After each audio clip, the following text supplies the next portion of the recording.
రైతన్నలకు నమస్కారం. జై జవాన్ జై కిసాన్. రైతు లేనిదే రాజ్యం లేదు, రైతే రాజ్యానికి తొలిమెట్టు.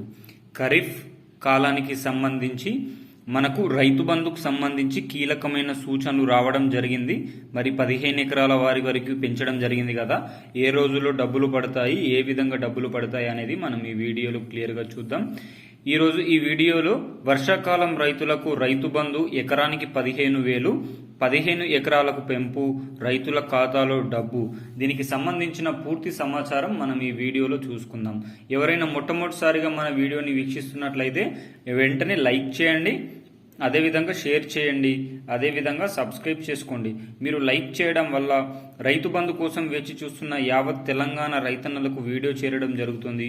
షేర్ చేయడం వల్ల బంధుమిత్రులకు దీనికి సంబంధించిన పూర్తి అవగాహన అనేది రావడం జరుగుతుంది. సబ్స్క్రైబ్ చేసుకోవడం వల్ల తెలంగాణ రాష్ట్ర ప్రభుత్వం కానీ, ఆంధ్రప్రదేశ్ రాష్ట్ర ప్రభుత్వం కానీ, కేంద్ర ప్రభుత్వం కానీ ప్రవేశపెట్టే వినూత్నమైన ప్రజా సంక్షేమ పథకాలు ఎప్పటికప్పుడు సమయానుసారంగా, నిర్దిష్టానుసారంగా మీ ముందుకు తీసుకొని రావడం జరుగుతుంది. తద్వారా మీ అందరికీ ఈ విధంగా సంక్షేమ పథకాలకు సంబంధించి సరైన వివరణ అనేది దొరికి ప్రతి ఒక్కరు కూడా ప్రజా సంక్షేమ పథకంలో భాగమయ్యే అవకాశం ఉంది. ఇక ఆలస్యం చేయకుండా వీడియోలోకి అయితే వెళ్ళిపోదాం. ఇప్పటికే యాసంగికి సంబంధించి అందరికీ 15 నుంచి 50 ఎకరాల వారందరికీ కూడా రైతు బంధు పడడం జరిగింది. మరి ఈ వర్షాకాలం సంబంధించి రైతు భరోసా 7,500 రూపాయల చొప్పున ఈ జూన్ 4వ తారీఖున పడే అవకాశం అయితే కనిపిస్తా ఉంది. జూన్ 4వ తారీఖున రైతు భరోసా పడుతుంది. గుర్తుపెట్టుకోండి, ఎప్పుడంటే జూన్ 4వ తారీఖున రైతు భరోసా వానాకాలానికి సంబంధించి పడుతుంది. మరి దీనికి ఎకరానికి 15,000 చొప్పున 15 ఎకరాల వరకు కూడా ఇచ్చే అవకాశం అయితే కనిపిస్తా ఉంది. దీనికి సంబంధించి ఈ కేబినెట్ మీటింగ్ లో కూడా చర్చించినట్లయితే తెలుస్తుంది.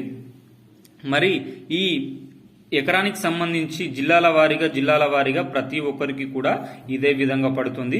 యాసంగికి సంబంధించి ఇంకా ఎవరికైనా డబ్బులైనా పడకపోతే కామెంట్ రూపంలో తెలియజేయండి. ఫలానా జిల్లా, ఫలానా విలేజ్ మీకు రైతు బంధుకు సంబంధించి, రైతు భరోసాకు సంబంధించి డబ్బులు పడినాయా, పడలేవా, పడితే ఎన్ని ఎకరాల వరకు పడినాయి అనేది కూడా కామెంట్ రూపంలో తెలియజేయండి. మనకు వ్యవసాయ శాఖ మంత్రులు తుమ్మల నాగేశ్వరరావు కూడా పేర్కొనడం జరిగింది.